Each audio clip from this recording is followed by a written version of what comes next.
Alright, we're doing a quick overview of the cell phone amplifier projects for Ceramic 1.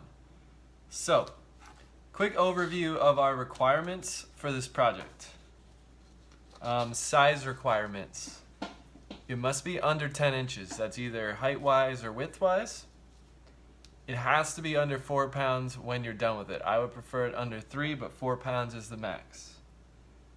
You must start with a pinch pot and then alter it. So by alter, we're going to change the shape of it or add on to it. We have to use 2 different decorative techniques. We will go over that when the time comes after our projects are complete and bisque fired. Your phone must fit. So at the end of the project, after it's fired, you must put your phone inside with the case on, if you have a case, and display that your phone fits. And I'm going to go over how we can make sure that that is successful. You have to use attachments, so you must be adding pieces on. And I want you to use either a piece of coil or slab as part of your decorative techniques. So, to make sure our phone fits, we're going to make a template. So I'm just going to take a piece of paper with my phone. If I have a case on it, I'm going to trace around the case.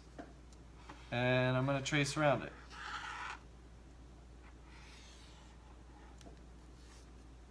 So I have a template, but as we all know, clay shrinks as it dries.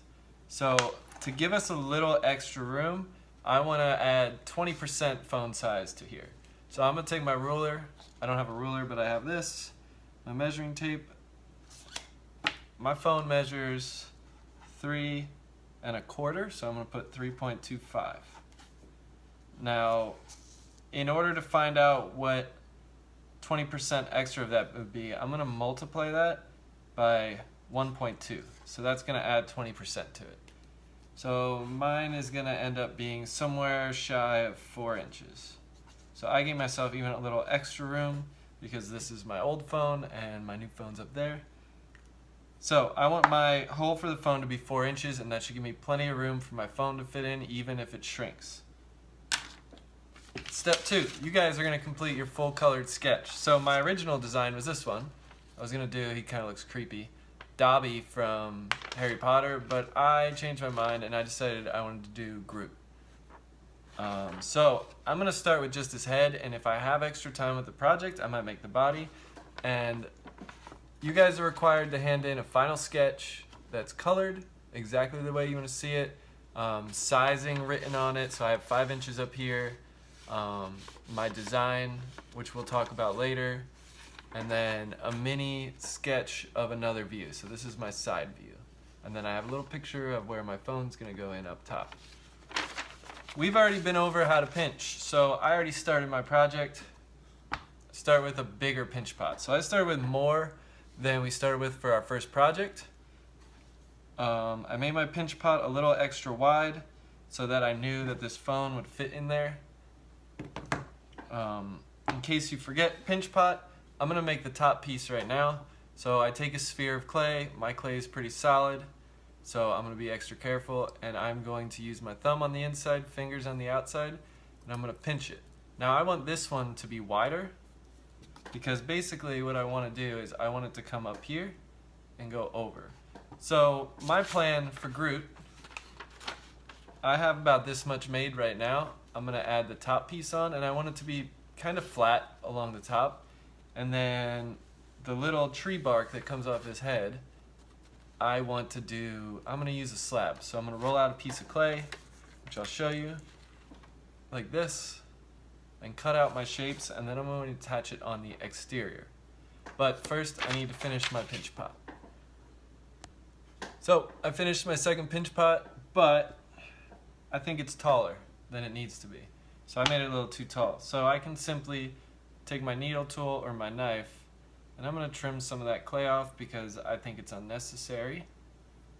And we can reuse that for another piece. So now I'm just going to reshape it a little bit.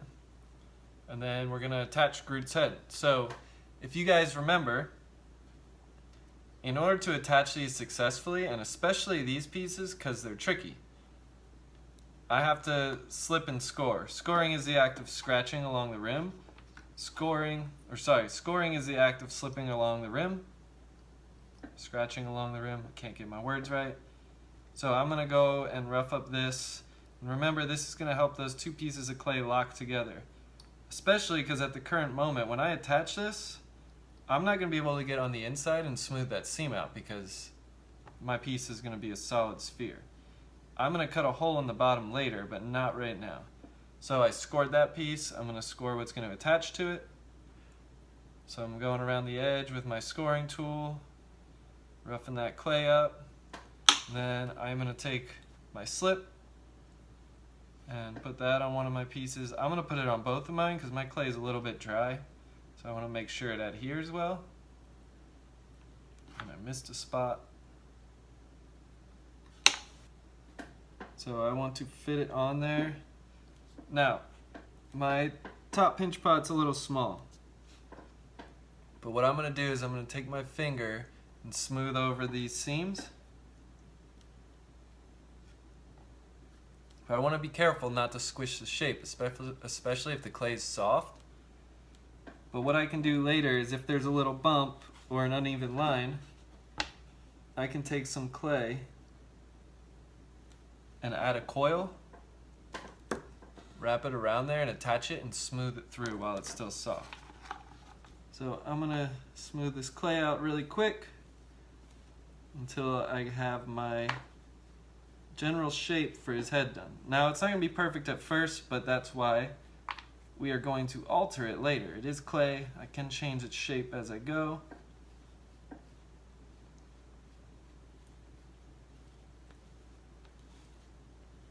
So I'm using this blue rib to kind of smooth out my seams and get a nice general shape. Since his head isn't perfectly smooth, and after all he is a tree, I'm not super worried about it right now because I'm going to carve a lot of texture into it. But for right now, I have my shape. Now, I'm just doing his head, so I don't want it to sit straight up, I kind of want it to lean back. So I'm gently I'm going to set the bottom down so it's kind of leaning a little bit. And I'm going to start shaping his face. So I'm just going to use my hands to push it in. To try and get a little shape along his face. So now I have the little contours there.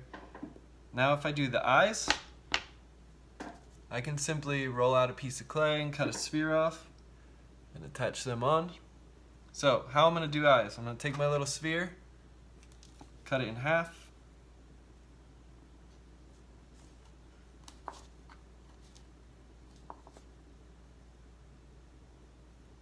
and my needle tool bent. That's not good. And then I'm going to reshape them. So once again, I'm going to score,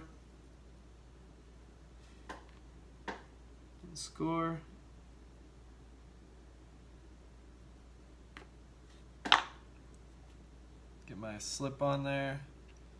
Now when I do something like this, what I really want to do is I want to push it on. And I don't want to push really hard or I'll ruin the shape of the eye, and I'll wiggle it back and forth until I feel like it's locked in there. And then I'll go smooth those edges out, just like I did before. And then I can alter the shape again a little bit. So one of the last parts I want to go over, and then I'm going to stop this video today just so you guys have the idea. His eyes look too far apart. I require you to use coil and slab. So remember, coil are little pieces of clay that we're going to roll out with our hands. So where I'm going to use coil on him, and I'm going to get a nice fresher piece of clay, is his eyes. So on his picture, you can see his eyes are kind of recessed in and there's those eyelids around it. So I'm going to roll them out and attach them. For his mouth, I'm going to kind of just cut that in when the clay is a little more firm. And for the lines and the bark on his face, I'm going to cut those too. I'm simply going to carve those in. But for his eyelids,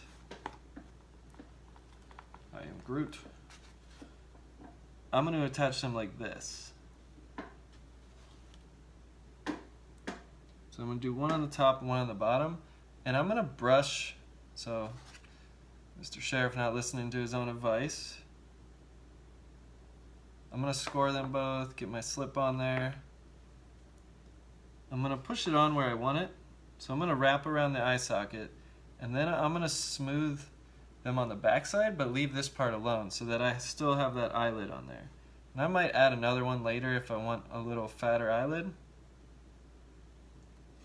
And then I'm going to do the same to the bottom. And I'm going to wrap that around.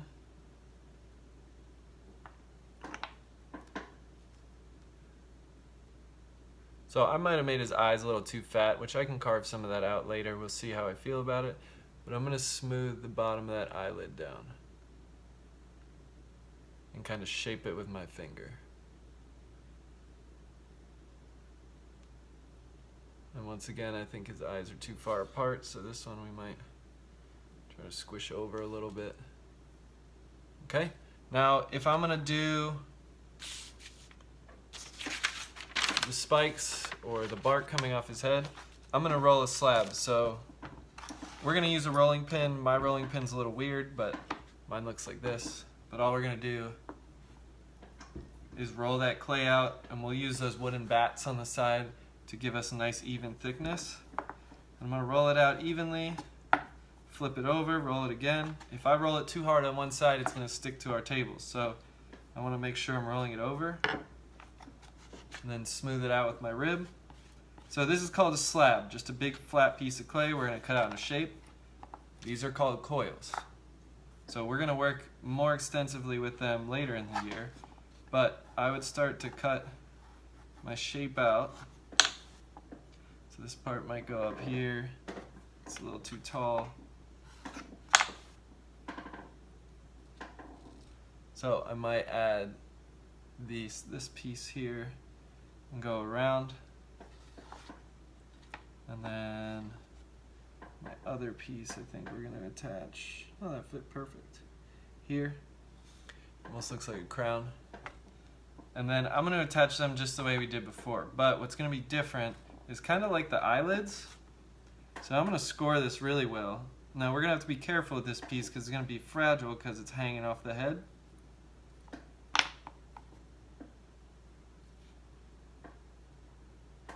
Once I attach this on there, so I'm going to do two pieces, one here and one there. I'm going to firmly press it in there, and I don't want it to look like a crown sitting on his head. So what I have to try to do is really carefully blend that clay down and over until it becomes part of him. So this clay was super soft, so it was really easy to do.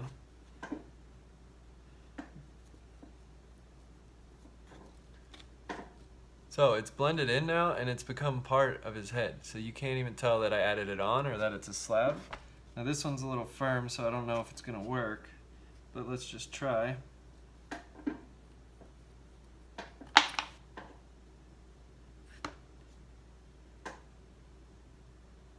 Yeah, that one's not gonna work. So I have to roll out another fresh slab because this one's too firm, so it's leather hard, so I'm not gonna be able to blend it in.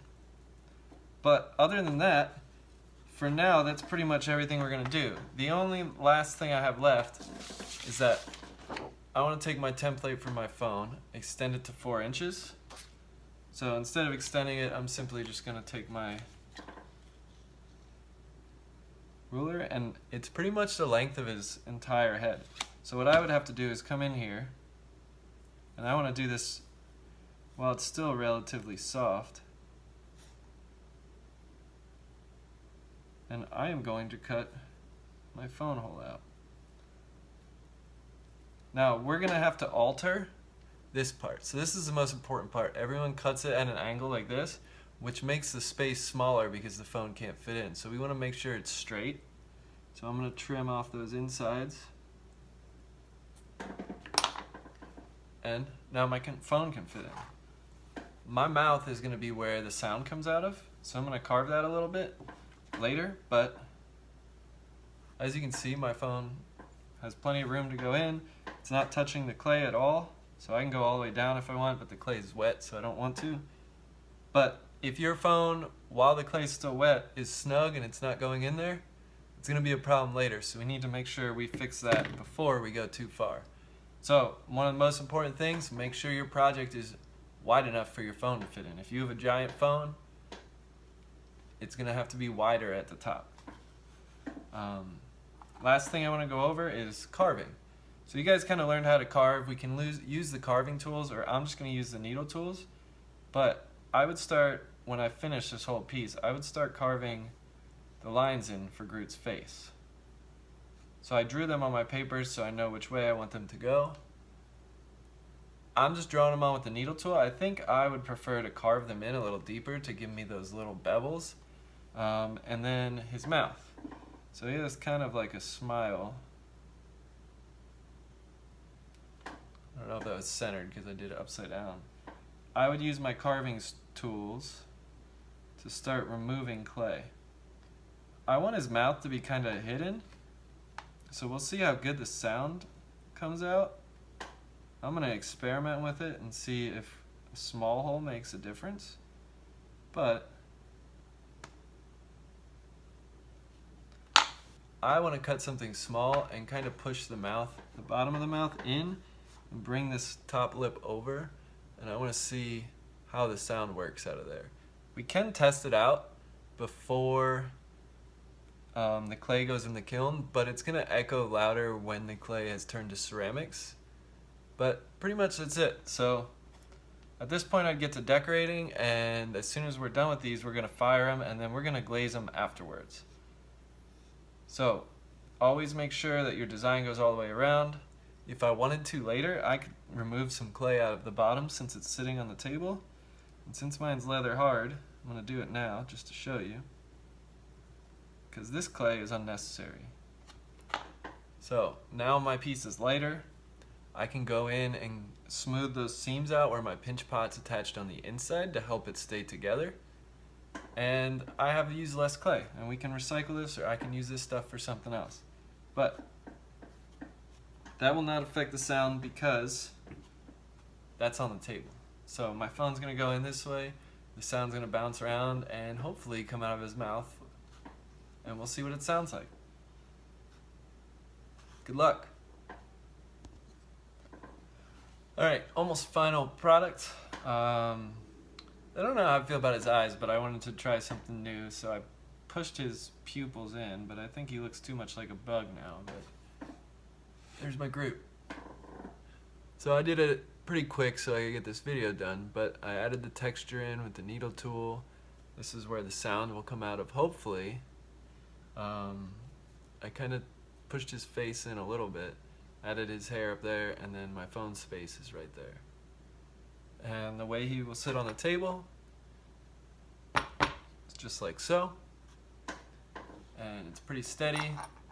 I weighed it, it's 3 pounds, which is exactly what I wanted, and I still have some clay I could probably remove, but that's it. So be creative, try new things. Remember, we got to make sure it's under 10 inches, under 4 pounds. We want to start with a pinch pot and then alter it, or start adding pinch pots onto it. The decorative techniques we're going to use with glazing, I will go over in a separate video. But what I'm going to do is I'm going to paint his whole face brown, and then I'm going to blend green in to hopefully get that look. And then I'm going to fire it, and when it comes out again, I'm going to underglaze it one more time, and I'm going to rub black into all those little carvings and wipe it off, which is called inlay, to hopefully get some definition and like shadows in all those little creases. But that is it. I am Groot. So be creative and